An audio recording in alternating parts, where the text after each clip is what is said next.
Hello friends, welcome to my YouTube channel Ranjana Khana Khazana. आज मैं आप लोगों के लिए लेकर आई हूँ रक्षाबंधन स्पेशल नारियल की बर्फ़ी, जिसको बनाना बेहद आसान है, जिसको फटाफट से आप घर की रखी चीज़ों से ही इजीली बना सकते हैं। और देखने में तो आपको लग ही रही ना, बिल्कुल अमेजिंग टेस्टी डिलीशियस रेसिपी है ये। ठीक है, और मैंने बहुत ही कम चीज़ों से इसे घर पर बनाया है, बहुत ही कम टाइम में। ये पूरी रेसिपी मेरी 10 मिनट में रेडी हो चुकी है। इतना टाइम तो हर एक पर्सन निकाल सकते हैं, स्पेशली अपने भाइयों के लिए। कल है रक्षाबंधन, तो सोचा मैंने क्यों ना आपके लिए एक बहुत ही लाजवाब, बहुत ही ईज़ी, झटपट बनने वाली आप लोगों के साथ एक स्वीट शेयर करूँ। तो मैंने इसलिए ये बनाया है आप लोगों के लिए स्पेशली, जो फटाफट से आप घर में रखी चीज़ों से बना सकते हैं। तो चलिए इसको चलते हैं बनाने की तरफ। तो मैंने यहाँ पर एक छोटा सा लिया है बर्तन, छोटा पतीले के तरीके से है, छोटा है, मैं छोटा सा लिया बर्तन इसलिए। बस आपको मेज़रमेंट का यहाँ पे रखना है ध्यान। जैसे कि मैंने कोकोनट, जितना मेरे पास जो कोकोनट का बुरादा है, ठीक है, वो है मेरे पास 1 कटोरी, जो मैं कटोरी ले रही हूँ इसी कटोरी से। तो मैंने उसका हाफ़ कटोरी लिया है मिल्क, जिसको मैं यहाँ पे रखूँगी बॉयल होने के लिए। ठीक है, मेज़रमेंट अगर आपका फिक्स होगा तो आपकी बर्फ़ी लाजवाब बनेगी, कोई टूटेगी नहीं, फूटेगी नहीं, सख्त बिल्कुल नहीं होगी। हाँ, अब बात करती हूँ चीनी की। तो जितना मैंने मिल्क लिया उससे थोड़ा सा कम, अगर मैं आधा कटोरी यहाँ पे मिल्क डाल रही हूँ तो आधे कटोरी से हल्का, मतलब कि 1/4 पार्ट डालूँगी उसका इसके अंदर, सॉरी 3/4 पार्ट में डालूँगी इसके अंदर। ओके, या फिर आप नॉर्मल हाफ़ कटोरी में जितना आपने मिल्क लिया है उतना भी ले सकते हैं। स्वीट तो बहुत ही मीठी अच्छी लगती है।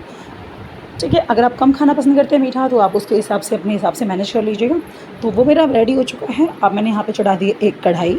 ठीक है, इसमें मैंने किसी घी का, मावे का बिल्कुल यूज़ नहीं किया है। जैसे ही मेरी कढ़ाई अच्छे से मतलब गर्म हो चुकी है, तो मैंने यहाँ पे 1 कटोरी जो नारियल का बुरादा लिया था उसको डाल दिया है। और ये प्रोसेस मैं बिल्कुल लो फ्लेम पे कर रही हूँ, ताकि बुरादे का कलर चेंज ना हो।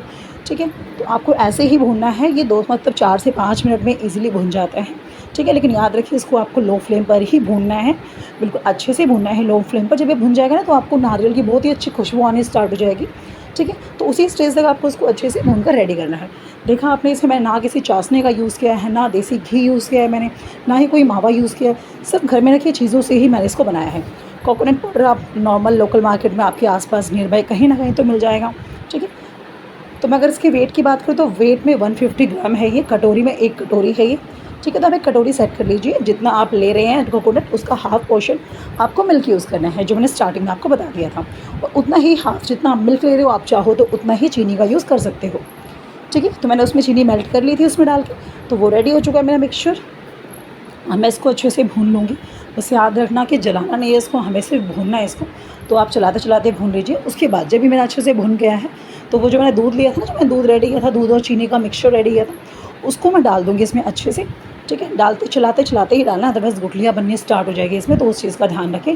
फ्लेम को बिल्कुल लो रखिए। अगर आप चाहें तो 2 मिनट के लिए फ्लेम को बंद भी कर सकती है जब आप प्रोसेस कर रहे हो, बट मैंने फ्लेम को बिल्कुल लो रखा हुआ है।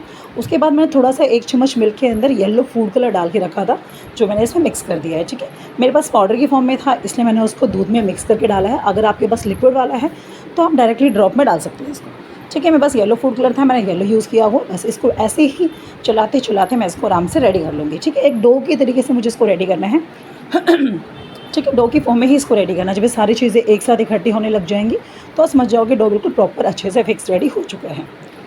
ठीक है, आप देख सकते हो मेरी सारे डो जो मेरी हैं वो एक साथ इकट्ठी होनी स्टार्ट हो चुकी है। बस इसको बनाने में बहुत ही हद मार के 2 से 3 मिनट लगते हैं इस पूरे स्टेप को।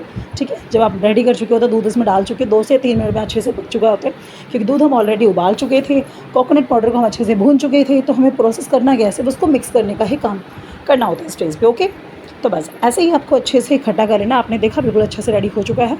अब मैंने यहाँ पर लिया एक प्लेट, जो मैंने घी से ग्रीस कर लिया है, मतलब घी, मेल्टेड घी लीजिए, उसको अच्छे से ग्रीस कर लीजिए। दैन उसके बाद मैंने इसमें यूज़ कर दिया है, जो भी आपके पास स्पैचुला है उसका यूज़ कीजिए। ठीक है, तो इस तरीके से मैंने कराया था कि इसकी शेप्स ना बिल्कुल प्रॉपर स्क्वायर शेप बोल सकते हो। ठीक है, उस शेप में आई। तो मैंने इसको बीच में से कॉर्नर में पोर्शन में किया है। अगर आपके पास केक का ट्रे है तो आप वो भी यूज़ कर सकते हैं। मैंने इसमें प्लेट की तरह आराम से रखा है इसमें प्लेट में। तो मैंने इसको 10 मिनट ही रेस्ट में दिया था। 10 मिनट में बिल्कुल अच्छे से हो चुका है ये सेट, आप देख सकते हैं अच्छे से। ठीक है, बिल्कुल मतलब सख्त भी नहीं है, बहुत कड़क भी नहीं है, बहुत ही अच्छे से रेडी हो चुका है। आप चाकू को लीजिए, दैन बिल्कुल सॉफ्टली, बहुत सॉफ्ट होता है वैसे भी, ईजिली कट जाएगा ये। इस तरीके से अपनी चॉइस के अकॉर्डिंग आप इसकी शेप दे सकते हैं। ठीक है, मैंने इसको बिल्कुल मिड में रखा है ताकि इसकी शेप बिल्कुल स्क्वायर शेप में आए, मतलब कहीं से टूटी फूटी ना हो, कहीं से कटिंग वटिंग ना हो इसमें, इसलिए। ठीक है, शेप आप अपने अकॉर्डिंग डालिए। आप चाहे डायमंड की शेप दीजिए, चाहे तो स्क्वायर की शेप दीजिए, वो आपकी चॉइस है। तो बस आपने देखा फटाफट से कट गया है ये।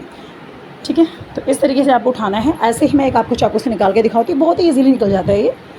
ठीक है। तो आपने देखा मैंने इतना मोटा रखा है, आप चाहो तो इसे और मोटा रख सकते हो, चाहो तो आप डबल लेयरिंग भी लगा सकते हो उसमें 2 तरीके के कलर यूज़ करके, ठीक है। तो आपकी चॉइस है, मैंने आपको सिर्फ एक सिंगल कलर में इसको दिखाया है, ठीक है। तो आप देख सकते हो बन के बिल्कुल हो चुका रेडी। इसके ऊपर आप डेकोरेट कर सकते हो सिल्वर पे फॉइल पर, आप सॉरी सिल्वर की परत है तो उसको लगा सकते हो, अगर आप पास नहीं है तो कोई सा भी ड्राई फ्रूट्स आप इसको डेकोरेट कर सकते हो। जैसे मैं यहाँ पे पिस्ते का यूज़ कर रही हूँ, मैंने पिस्ते से इसको अच्छे से रेडी कर दिया है। देन मैं उसके बाद आराम से इसको प्रेस कर दूँगी तो वो उसमें सेट हो जाएगा, ठीक है। तो इस तरीके से मैंने इसको सेट कर लिया है। देखा आपने कितने मिनटों में बन के हमारा रेडी हो गया है, सिर्फ और सिर्फ 150 ग्राम में हाफ़ kg, मतलब कि आधा किलो, इनफैक्ट उससे थोड़ा एक्स्ट्रा ही होगा ये, उतने मेरी बर्फ़ियाँ हो चुकी है रेडी, ठीक है। तो ऐसे ही आप थोड़ी थोड़ी चीज़ों से घर में फ्रेश बनाइए और बहुत ही स्वादिष्ट, बहुत ही टेस्टी लगती है खाने में ये, ठीक है। तो मैं आपको उठा के दिखा रही हूँ, इस तरीके से मैंने इसको रेडी किया हुआ है। अब मैं आपको तोड़ के दिखाती हूँ, आप देख सकते हैं कितना सॉफ्ट है, कितने ईज़िली आराम से टूट गया है, कोई सख्त नहीं है। इस तरीके से आप भी बनाइए, खाइए, अपने भाइयों के लिए बनाइए, उन्हें खिलाइए, ठीक है। तो बस इस ईज़ी, बहुत ही ईज़ी रेसिपी है, मैं तो कह रही हूँ आप इसको बनाइए। मैंने भी आपको रक्षाबंधन से एक दिन पहले ही इसको शूट करके दिखाया, बना के दिखाया, इसलिए मैंने कहा आपको ये रेसिपी, इतनी ईज़ी रेसिपी क्यों ना दूँ मैं आपको, ताकि आप भी इसको बना सकें घर पे, ठीक है। जिसको बनाना बहुत ही आसान है, मिनटों में बन के हो जाता है तैयार और खाने में लगता है बहुत ही टेम्पटिंग। तो आप देख सकते हैं हाफ़ kg से भी ज़्यादा मेरी बर्फ़ियाँ रेडी हो चुकी थी, सिर्फ 150 ग्राम पाउडर के साथ, मतलब बुरादे के साथ, ठीक है। आप देख सकते हैं बहुत ही अच्छी रेसिपी है ये, तो एक बार इसको ज़रूर बनाइए, इस रक्षाबंधन तो स्पेशली बनाइए, मिनटों में बनने वाली रेसिपी है। आप लोगों को मेरी रेसिपी कैसी लगी कमेंट बॉक्स में ज़रूर बताना, और मेरी वीडियो को लाइक, शेयर एंड सब्सक्राइब ज़रूर करना, ठीक है। ऐसी ही प्यारी प्यारी रेसिपीज़ को देखने के लिए चैनल को सब्सक्राइब ज़रूर करें। अब मिलती हूँ मैं आपको नेक्स्ट रेसिपी में मिलती हूँ, उसके लिए तब तक के लिए टाटा बाय बाय, ओके। ऐसे आप इसको एयर टाइट कंटेनर में आराम से फिक्स करके आप इसको इजीली रख सकते हैं, ठीक है। बस एयर टाइट कंटेनर है ताकि वो मतलब सख्त भी नहीं होंगे, और आप इसको चाहे तो 15 से 20 दिन आराम से घर पे रख कर खा सकते हैं। Thank you.